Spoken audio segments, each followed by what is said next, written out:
sabi nga nila, bad boy scent nga daw, no? Fuckboy scent. Pero hindi tayo fuckboy. Ang pinaka-underrated sa lineup ng Clave de Nuit, ang Clave de Nuit Urban Man Elixir. Ano ba ang scent profile ng Urban Man Elixir? Okay, so isipin nyo, no, yung Dior Sauvage, no, tsaka yung Creed Aventus, magkakaroon ng baby. So ito yung baby nila, no, yung Urban Man Elixir. Ang galing din ni Armaf no?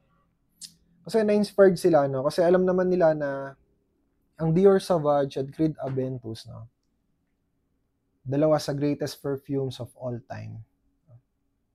Dalawa sila sa successful, no, na brand sa perfume industry. So magkano ba ngayon si Dior Sauvage, no? Ang Dior Sauvage ngayon around 7,000 to 8,000, no? Depende pa sa mga nagbebenta. Depende rin kung EDT, EDP, parfum o yung Sauvage Elixir, no? Pero ang kinokopya nila dito is yung Sauvage na EDT, no? Para sa akin, ha? Tapos ang Creed Aventus, 16,000 to 18,000, no? Depende pa yun sa batch. May mga nagbebenta kasi ng Holy Grail kung tawagin, no? Yung mga older batch ng mga year 2010, 2011, hanggang 2015, 2016, magkakaiba kasi ng batch no? Sabi nila, mas performing daw yon, no? Mas prominent yung pagka-citrus, pagka-pineapple, yung pagka-woody notes, yung gano'n. So magkakaiba kasi ng batch yung Creed Aventus. So si Armaf, no, nakaisip sila, bakit hindi tayo gumawa, no, ng isang concept na base, no, sa dalawang successful na pabango, no, sa perfume industry. Bakit hindi natin pagsamahin yung dalawang masculine scent, no? Dior Sauvage, Creed Aventus, no? Urban Man Elixir. Spray muna ako, no, para meron tayong dry down.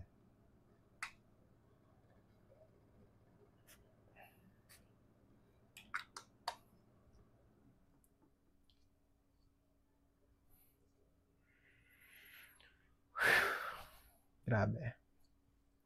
Grabe.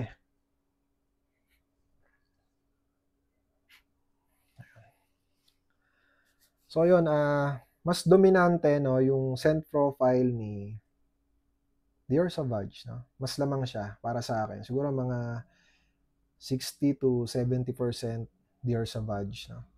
Tapos sa background, andun lang si Creed Aventus, no? Sa sillage, maamoy mo Creed Aventus, no? Yung pagka-citrus niya, yung black currant, yung bergamot, maamoy mo siya. May konting smoky, no? Pero kung malapitan, no, maamoy mo agad yung pagka-metallic vibes ng Dior Sauvage, no?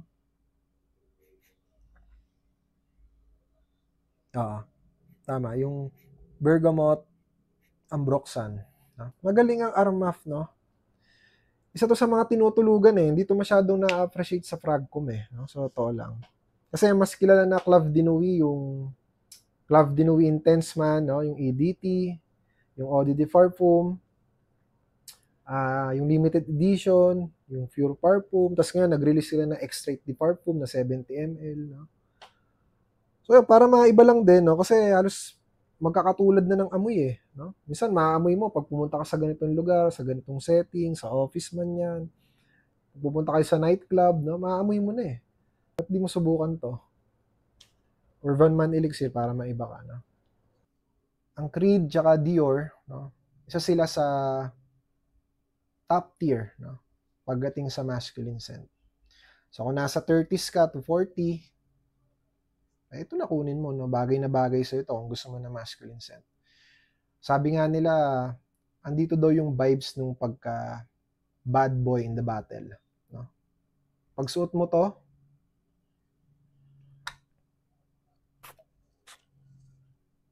no, masculine, di ba?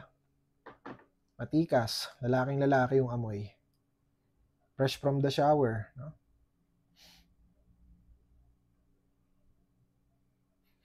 Diba? Ganun yung vibes na bibigay niya sa iyo no?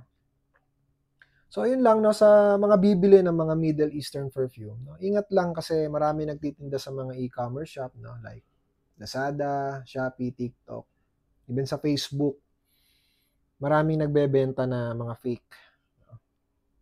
Mas maganda niyan, sumali kayo sa Frog Community. Bago kayo bumili, pa-vouch nyo muna kung sinong seller yung bibilhan mo.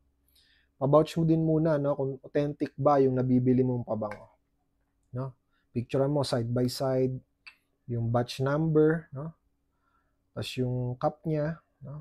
Even the design, yung design ng texture ng name, no?